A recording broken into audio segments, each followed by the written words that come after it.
জনজাতীয় গৌরব বর্ষর অঙ্গ হিসেবে দেশব্যাপী চলমান ধরতে আভা জনভাগিদারি অভিযানের অন্তর্গত বিশেষ সচেতনতা ও উপকারভোগী স্যাচুরেশন ক্যাম্পের সূচনা হয়েছে ত্রিপুরা জুড়ে। 15 দিন ব্যাপী এই বিশেষ ক্যাম্পের লক্ষ্য হল আদিবাসী সম্প্রদায়ভুক্ত সকল যোগ্য পরিবারকে সরকারি কল্যাণমূলক প্রকল্প ও পরিষেবার পরিসরে অন্তর্ভুক্ত করা।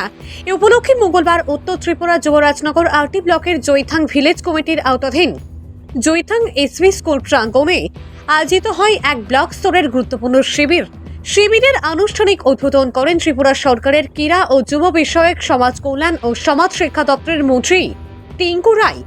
এছাড়া মঞ্চে উপস্থিত ছিলেন উত্তর জেলা সভাধিপতি অপর্ণা নাথ, যুবরাজনগর পঞ্চায়েত সমিতির ভাইস চেয়ারম্যান সমরেন্দ্র দেবনাথ এবং সমষ্টি উন্নয়ন আধিকারিক প্রসেনজিৎ মালাকার প্রমুখ। মন্ত্রী টিঙ্কু রায় এদিন সাংবাদিকদের উদ্দেশ্যে বলেন, এই বিশেষ অভিযানের মাধ্যমে আদিবাসী জনগণের দোরগোড়ায় সরকারি পরিষেবা পৌঁছে দেওয়ার বাস্তবিক রূপ পাচ্ছে। এর ফলে রেশন কার্ড, স্বাস্থ্যসেবা, আবাসন, সামাজিক সুরক্ষা, পেনশন, শিক্ষাবৃত্তি সহ একাধিক প্রকল্পের সুবিধা সহজলভ্য হয়ে উঠবে।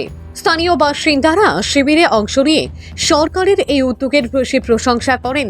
তাদের মতে এই ধরনের ক্যাম্পের মাধ্যমে একদিকে যেমন সরকারি প্রকল্প সম্পর্কে সচেতনতা বৃদ্ধি পাবে, অন্যদিকে বাস্তবিক উপকারও মিলবে বহু প্রান্তিক পরিবারে। শিবিরে উপস্থিত দপ্তর প্রতিনিধিদের সহায়তায় অংশগ্রহণকারীরা তাৎক্ষণিকভাবে বিভিন্ন পরিষেবার জন্য আবেদনপত্র জমা দেন এবং সরাসরি পরামর্শ ও সহায়তা লাভ করেন। উল্লেখ্য, 15 জুন শুরু হওয়া এই বিশেষ অভিযান চলবে আগামী 30 জুন পর্যন্ত। এছাড়াও এই দিনের অনুষ্ঠানে উপস্থিত অতিথিরা বিভিন্ন উপকারভোগীদের হাতে আর্থিক সহায়তা, সরকারিভাবে চেক ও সম্মাননা পত্র দেন। ভানুচন্দ্রের রিপোর্ট, আসাম প্রাইম নেটওয়ার্ক।